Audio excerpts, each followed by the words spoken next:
Au-delà des missions de service public qui viennent d'être présentées, nous avons aussi des missions statutaires.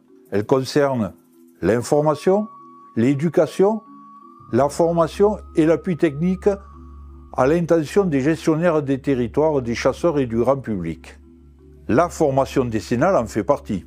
Depuis 2 ans et demi, nous nous sommes engagés à la dispenser en présentiel et de façon décentralisée sur les différents secteurs du département. Nous étions, il y a quelques semaines, à Toulouse avec Laurent Baudet.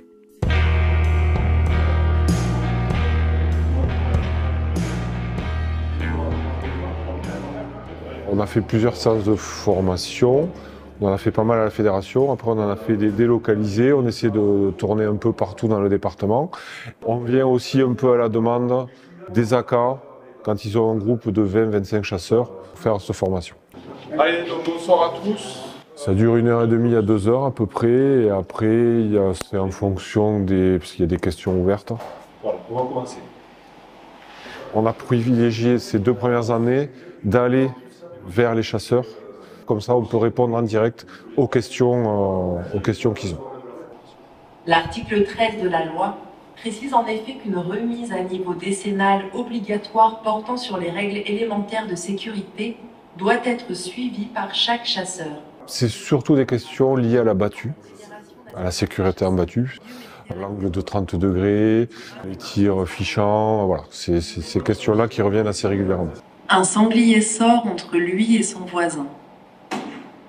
Il tire sans attendre dès qu'il aperçoit le sanglier sur la ligne de tir sans respecter l'angle de 30 degrés.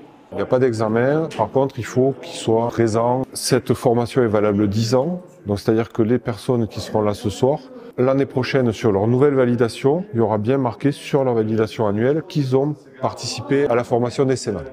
À prendre en compte, encore une fois je le répète, il n'y a pas que le gros gibier, il y a là les mortels, voilà, les 6 dernières années, enfin l'année dernière, pardon, les 6 cas, c'était sur de la chasse au grand gibier.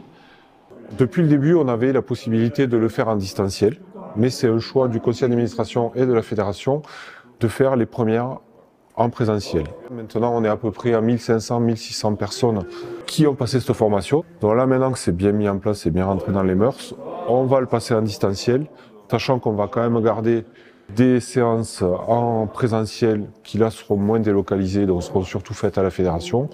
Pour les personnes qui ne sont pas forcément à l'aise avec l'informatique, eux, ils ont toujours la possibilité de l'avoir en présentiel. Donc pour 2024, il faut appeler la fédération et donc c'est Fanny en général qui gère ça. Elle vous donnera soit les dates des formations qui sont déjà programmées, soit elle vous mettra sur une liste d'attente en fonction de votre secteur. Chasser dans les parfaites conditions de sécurité, c'est essentiel. Nous l'avons vu. Mais la vigilance ne s'arrête pas à l'acte de prélèvement. Nous devons être très attentifs au traitement de la venaison.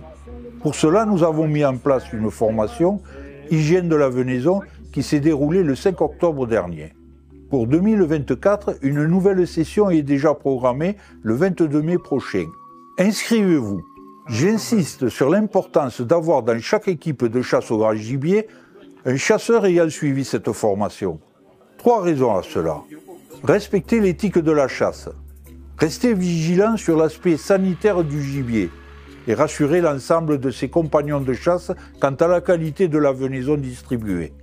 Pour conclure ces sujets formation, sachez qu'il reste encore des places pour des sessions de garde particulier, de piégeurs agréés ou de chasse accompagnée. Je vous invite à vous inscrire auprès de Fanny Alfaré.